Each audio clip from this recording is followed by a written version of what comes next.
Assalamualaikum warahmatullahi wabarakatuh. Perkenalkan, nama saya Aditya Pratama, dosen Prodi Manajemen dari Fakultas Ekonomi dan Bisnis Institut Informatika dan Bisnis Dharma Jaya. Pada kesempatan kali ini, saya akan mempresentasikan tentang pernyataan diri dosen dalam unjuk kerja Tridharma Perguruan Tinggi. Saat ini, era future harus memaksa kita untuk berubah dan beradaptasi. Era ini telah terdeklarasi dengan Industri 4.0 dan Society 5.0. Hal ini jika tidak menggugah generasi saat ini, lalu siapa lagi yang akan mengubahnya? Pada proses kali ini, Tridharma, dosen pertama saya, yaitu adalah Dharma Pengajaran. Sebagai dosen, era saat ini haruslah terus berinovasi dan adaptif. Dalam mengimplementasi hal tersebut, saya juga harus terus belajar dan bersinergi dengan zaman saat ini. Adapun beberapa mata kuliah yang pernah saya ampu, yaitu yang pertama adalah Statistika Bisnis, Manajemen Lintas Budaya, Sistem Informasi Manajemen, Manajemen Konflik, Manajemen Sumber Daya Manusia, Kewirausahaan, Pengantar Manajemen. Dari beberapa mata kuliah yang saya ampu, saya akan menyampaikan mata kuliah Manajemen Lintas Budaya. Mata kuliah Manajemen Lintas Budaya membahas mengenai manajemen lintas budaya secara umum, manfaat mengetahui berbagai budaya di belahan dunia, mempelajari kebiasaan dan kehidupan secara umum. Dalam kaitannya dengan bisnis, sehingga mahasiswa dipersiapkan untuk bisa menyesuaikan diri dengan kebudayaan manapun pada saat bekerja atau menggeluti bisnis. Dalam capaian pembelajaran mata kuliah, mahasiswa mampu menerapkan konsep-konsep manajemen lintas budaya untuk menyikapi perbedaan budaya di berbagai belahan bangsa. Yang selanjutnya mengantisipasinya dalam dunia bisnis dan ekonomi, terlebih lagi di era future saat ini. Terdapat beberapa sebaran pertemuan materi. Yang pertama dan kedua adalah konsep dasar manajemen lintas budaya. Yang ketiga dan keempat adalah pengkondisian budaya. Yang kelima, horizon dan pembentukan tim. Yang keenam, implikasi budaya dalam perilaku kelompok. Yang ketujuh, pengambilan keputusan lintas budaya. Yang kedelapan, UTS. Yang kesembilan, negosiasi bisnis internasional lintas budaya. Yang kesepuluh, close culture management worker dalam lingkungan multicultural. Yang kesebelas adalah kepemimpinan lintas budaya. Yang kedua belas, manajemen konflik dalam lintas budaya. 13, pengembangan teamwork. 14, motivation dan leading skill. 15, studi kasus permasalahan manajemen lintas budaya. Dan yang terakhir adalah ujian akhir semester. Adapun beberapa buku referensinya, itu yang pertama adalah Small Business Management in Cross Cultural Environment dari Perlin. Yang kedua adalah Understanding Cross Cultural Management 4th edition dari Mary Jolie. Yang ketiga adalah Cross Cultural Management A Contemporary Approach dari Jasmine Mahadevan. Dalam menjalankan proses pengajaran saya mengkombinasikan pembelajaran dengan beberapa platform teknologi informasi. Yang pertama adalah LMS, Learning Management System. Yang kedua, Academic Information System, yang tertuang dalam lecture.dharmaja.ac.id. Dalam menguatkan proses tersebut, saya berkolaborasi dengan beberapa platform. Yang pertama adalah Zoom Meeting, Google Meet, WhatsApp, Kahoot, Quiz, dan Google Form. Media-media tersebut akan mempermudah mahasiswa-mahasiswa dalam proses pembelajarannya dan menggugah rasa untuk belajarnya. Lalu selanjutnya adalah kontrak belajar. Dalam kontrak belajar di sini terdapat beberapa kesepakatan antara dosen dan mahasiswa, yaitu yang pertama adalah keterlambatan paling maksimal adalah 15 menit. Yang kedua adalah jika terjadi tindakan buruk dalam bentuk pembelajaran atau apapun itu akan berdampak kepada nilai E. Yang terakhir adalah buku ataupun e-book harus dimiliki. Selanjutnya adalah terkait penilaian. Terdapat penilaian yang pertama UTS sebesar 20%, UAS sebesar 20%, tugas sebesar 20%, kehadiran sebesar 20%, dan attitude sebesar 20%. Lebih jauh lagi, terdapat range nilai, yaitu yang pertama A 80 sampai 100, A minus 75 sampai 79,5, B plus 70 sampai 74,5, B 65 sampai 69,5, C 55 sampai 64,5, D 30 sampai 54,5, E kurang dari 30. Lalu selanjutnya Saya menggunakan metode pembelajaran diskusi dengan diberikan case study method, dengan harapan mahasiswa dapat mengembangkan kreativitas mereka dalam memecahkan masalah berdasarkan referensi dari kasus yang diberikan. Case study memiliki fungsi sangat penting dalam pembelajaran karena dapat membantu mahasiswa atau peserta didik untuk memahami teori dan konsep yang telah dipelajari dalam agar dapat diterapkan dalam situasi dunia nyata.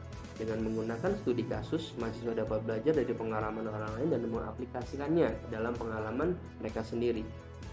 Perkuliahan Manajemen Lintas Budaya terdapat sub CPMK pada pertemuan ini, yaitu adalah mampu memahami konsep manajemen lintas budaya. Berikut video ajar terkait manajemen lintas budaya di era Fucha. Baik, pada pertemuan kali ini kita akan ngebahas tentang manajemen lintas budaya. Kata kuncinya adalah budaya. Terlebih dulu ya, budaya. Nah, pada pertemuan ini pula ada beberapa kriteria penilaian dan indikator. Yang pertama adalah mahasiswa mampu mengetahui, menjelaskan, mendefinisikan, dan memahami mengenai definisi manajemen lintas budaya. Yang kedua, mahasiswa sama mengetahui, menjelaskan, mendefinisikan, dan memahami tentang bidang-bidang apa saja dalam manajemen lintas budaya tersebut. Selanjutnya, dalam bentuk pengertian dari KBBI, budaya itu adalah adat istiadat, akal pikiran, maupun budi. Nah, lebih jauh lagi di sini, kata kuncinya adalah kebiasaan yang terjadi di lingkungan. Jadi hal yang selalu dilakukan oleh masyarakat, komunitas, grup tertentu yang dilakukan terus-menerus dan disepakati disebut dengan budaya. Oke, selanjutnya adalah mengapa budaya itu penting? Ada dua bagian, yang pertama internal integrations, yang kedua adalah external adaptations. Poinnya adalah internal ini untuk diri kita, kelompok kita, agar apa? Anggota atau kelompok kita bisa merasa efektif dan efisien dalam melakukan komunikasi, contohnya ya, dalam organisasi internal tersebut. Nah, itu internal integration, diintegrasikan ke dalam internal. Lalu selanjutnya adalah external adaptations. Kita dapat beradaptasi dengan budaya luar, kita dapat bersaing, kita dapat apa namanya? Bersaing dalam tanda kutip, mengurangi persaing. Kita tahu nih lawan bicara kita dari budaya mana. Lalu selanjutnya kita dapat tahu juga bagaimana kita harus bersikap dengan lawan bicara kita juga. Seperti itu ya. Lalu selanjutnya, di sini ada culture pattern atau pattern daripada budaya tersebut. Ada dua bagian. Yang pertama adaptif, yang kedua unadaptive, organizational culture. Poinnya adalah di sini, ketika kita berbicara adaptif, kita berbicara keseluruhan. Tujuannya untuk apa? Untuk baik. Dari apa? Baik terhadap organisasi tersebut, dengan tujuan organisasi tersebut. Itu inti daripada adaptif. Kalau unadaptif itu hanya salah satu saja, kelompok sendiri atau mungkin beberapa komunitas-komunitas tertentu dalam sebuah organisasi. Di sini terbagi menjadi tiga: visible behavior, express value, dan underlying assumptions. Selanjutnya, di dalam organizational culture terbagi menjadi 4 bagian. Lebih jauhnya seperti ini petanya. Nah, ada 4 bagian. Yang pertama adalah fleksibilitas, yang kedua stabilitas, terakhir fokus internal ataupun eksternal. Ini adalah teori dari Cameron dan Quinn, dari Cameron dan Quinn tahun 99. Tergantung kita mau membuat budaya organisasi kita seperti apa, fleksibel, stabil, atau fokus eksternal ataupun internal. Tergantung kita. Seperti itu. Ada beberapa nilai-nilai atau beberapa indikator-indikator.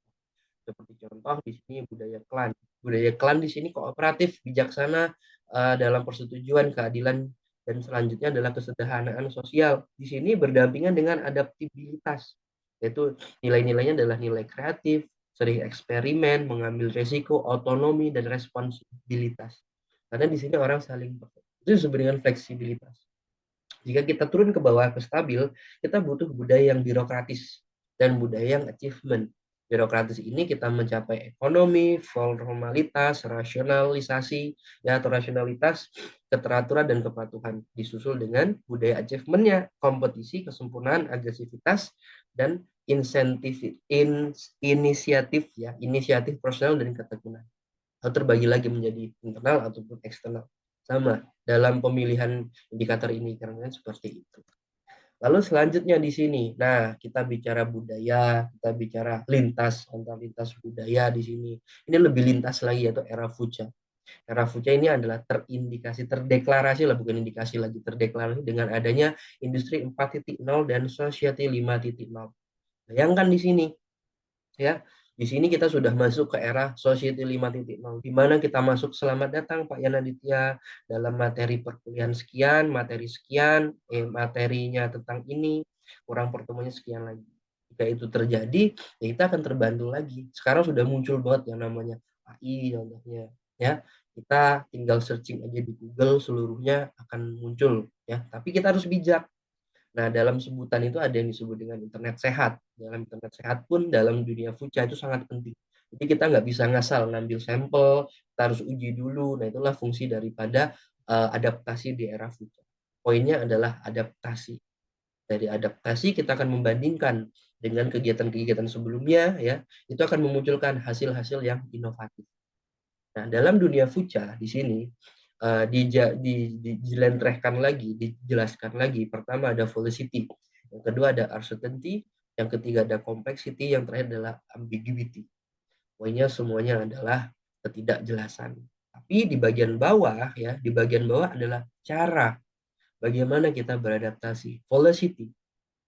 Velocity di sini contoh kalimatnya adalah lingkungan bisnis yang cepat berubah mempengaruhi dinamika. Solusinya apa? Ya kita adaptif. Kita harus merubah bisnis kita menjadi bisnis yang agile, bisnis yang bisa menerima kritikan orang, ya. Lalu seperti contohnya ada beberapa bisnis itu, contohnya Transmart lah. Transmart itu semenjak ownernya turun, mengecek Transmart satu persatu, naik lagi terus menerus. Nah, itu fungsi daripada top manajemennya sangatlah penting. Selanjutnya uncertainty, tantangannya. Bayangkan di sini uncertainty, ketidakjelasan. Nah, ketidakjelasan ini tentang apa? Tantangan mengelola perbedaan budaya, ya. Yang tadinya kita biasa-biasa saja dengan orang Indonesia, ketemu dengan orang luar, ya kita harus tahu budaya mereka. Kita nggak bisa, bolehlah kita nanya nama, tapi kita nggak bisa nanya agamanya apa, di sini ngapain aja. Ada beberapa hal yang tidak bisa kita tanyakan. Nah, itu kita harus paham dulu nih di dunia sebelum, kalau saya sebut sebelum pandemi, ya. Karena masuk pandemi itu sudah fucanya kelihatan benar gitu, gap-gap. Lalu selanjutnya kompleksiti. Kompleksiti adalah kerumitan, ya. Kerumitan di sini kompleks, menyulitkan manajemen lintas budaya dalam membangun hubungan yang efektif dan memfasilitasi komunikasi. Poinnya tetap di komunikasi. Karena di sini kita service orientations, bagaimana kita menservis lawan bicara kita, rekan sejawat kita, teman kantor kita, ya. Kita harus tahu dulu bagaimana kita memfasilitasi komunikasinya yang efektif. Nggak bertele-tele, nggak panjang juga. Lalu selanjutnya ambiguitas di sini, ya. Kebutuhan untuk beradaptasi dengan perbedaan budaya yang ambigu dan tidak jelas menimbulkan apa nih, misalnya nih, ya, menimbulkan tantangan mengelola hubungan lintas budaya. Misalnya perbedaan dalam etika bisnis, tadi sudah kita bahas di uncertainty. Karena uncertainty, ambiguity hampir sama, ketidakjelasan, tapi ini lebih detail lagi tentang ambiguitas. Tantangan nih, mengatasi tantangan ini. Seorang yang paham, manajer dari sebuah perusahaan dengan background lintas budaya yang kompleks di sini, dia harus mengembangkan keterampilan, kemampuan untuk mengelola perbedaan budayanya secara efektif dan beradaptasi dengan lingkungan bisnis yang tidak pasti dan cepat berubah. Agile ini. Kita harus kuat, kita harus bisa berubah. Ketika kita naiknya cepat, jangan terlalu senang juga, turunnya pasti cepat. Nah, seperti itu kurang lebihnya. Oke, ada yang ingin ditanyakan? Baik, saya stop share screen dulu ya. Silahkan, ada yang mau ditanyakan? Bingung, kecepatan, atau gimana? Mau tanya, Pak. Oke, silahkan, Levina. Kan di era Fuca itu kan kita harus memaksakan diri buat beradaptasi kan, Pak. Nah, Oke, menurut Bapak, bentuk real apa yang perlu kita persiapkan di era tersebut? oke, beradaptasi ya. Tadi sempat saya singgung tentang yang namanya, kita ambil case yang lain ya, studi kasusnya nggak hanya di lintas budaya saja atau budaya itu sendiri. Kita ambil kasus di pemasaran. Kita jualan zaman sekarang ini. Jualan kalau cuma di depan rumah aja laku nggak? Ya laku gitu loh. Salah nggak? Ya nggak salah. Tapi sekarang kita sudah masuk ke era di mana digitalisasi itu masuk. Digitalisasi itu muncul, ya. Jadi kita bisa jualan di e-commerce, kita bisa jualan di WhatsApp, kita bisa jualan di apa namanya Facebook mungkin, tergantung barangnya cepat atau barang cepat saji atau barang yang sifatnya kita bisa menunggu 1 jam 2 jam seperti itu atau harian. Jadi saya ambil contoh dari sisi pemasarannya. Kalau dari segi budayanya teman-teman sering atau pernah lihat konten kreator ya, si Vicky Naki gitu ya. Vicky Naki itu bukan ngomong bahasa asingnya tok gitu loh, tapi dia belajar tentang kebudayaannya. Nggak semata-mata dia pinter ngomong bahasa Inggris, dia bisa lari kemana, nggak kayak gitu juga. Dan akhirnya, saya nggak ngerti ya gimmick ataupun gimana, dan akhirnya dia mendapatkan pasangan, kalau nggak salah dari mana, Rusia apa ya kalau nggak salah. Itu loh. Itu dampak dari Fuca sebenarnya. Dari budaya. Nah, itu contohnya. Gitu, Levina. Yang lain silahkan. Yang lain saya persilahkan. Ada yang ingin bertanya?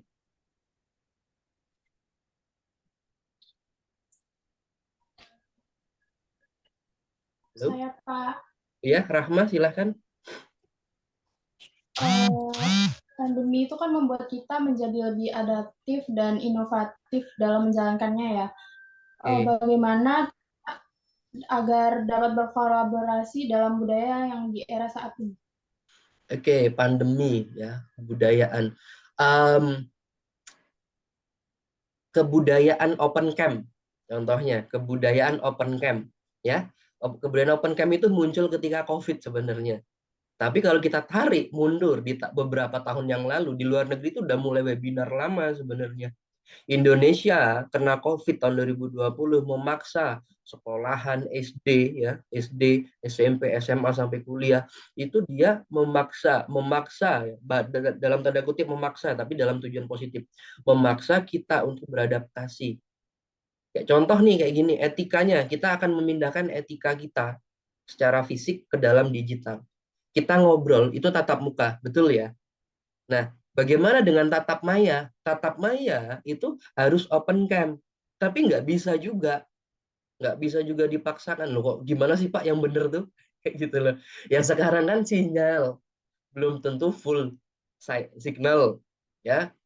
Device, kamera ada depan belakang belum tentu bener semuanya, gitu loh. Ada HP hidup layarnya nggak jelas, contoh seperti itu.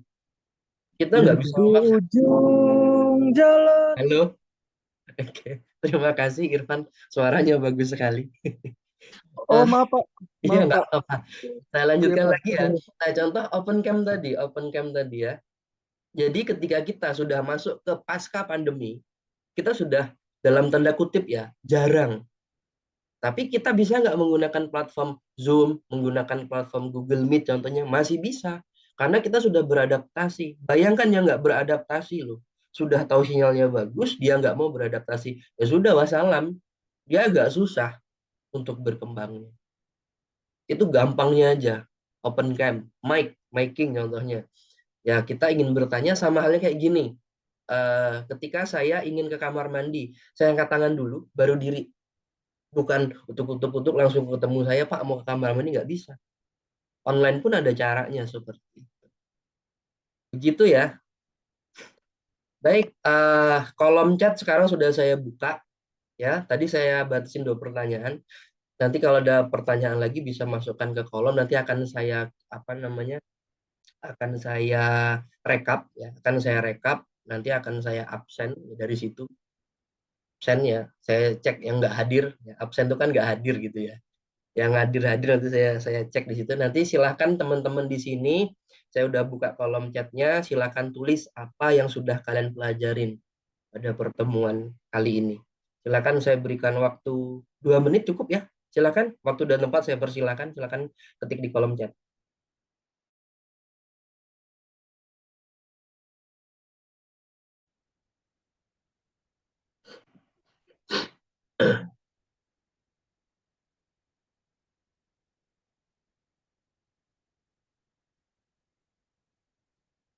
Silakan, sudah ngetik semuanya?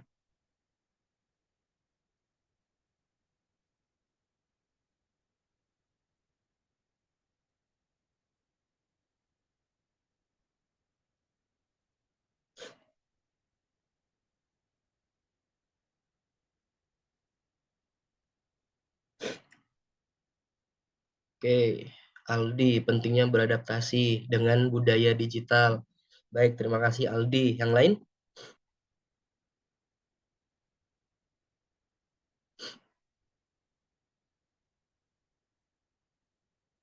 Oke, kita belajar mengenai tantangan. Tantangan demi tujuan organisasi ya dalam konteks kebudayaan. Pentingnya menyiapkan diri agar bisa berkembang ke depannya, Pak. Oke, good, Irfan. Terima kasih banyak. Oke, yang lain?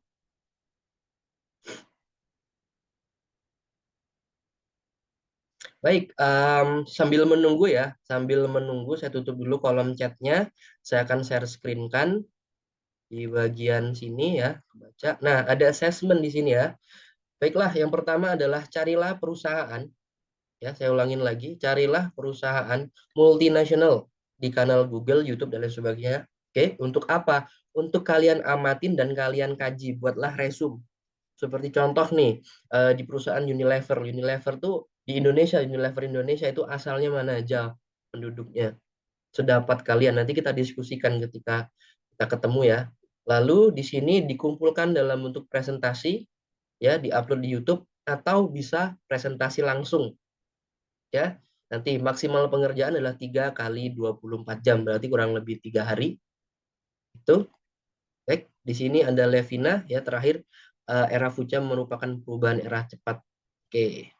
Dan banyak faktor. Saya harap dari mata kuliah kita dalam kesempatan kali ini teman-teman tahu ya bagaimana menghadapi era Fucha, era ketidakjelasan, era digital dan sebagainya. Di situ karena teman-teman di sini adalah agent of change sekali lagi. Ya, sekali lagi adalah agent of change yang perlu merubah ya tempat kalian, lalu provinsi kalian, Indonesia khususnya seperti dan mungkin dunia. Itulah harapan daripada agent of change. Tuh, baik. Terima kasih sekali lagi. Assalamualaikum warahmatullahi wabarakatuh. Waalaikumsalam Waalaikumsalam warahmatullahi warahmatullahi wabarakatuh. wabarakatuh. Terima kasih, Pak. Terima kasih, demikian penyampaian saya tentang pernyataan diri dosen dalam unjuk kerja Tridharma Perguruan Tinggi. Saya Yan Aditya Pratama dari Institut Informatika dan Misi Dharma Jaya. Sekali lagi terima kasih. Assalamualaikum warahmatullahi wabarakatuh.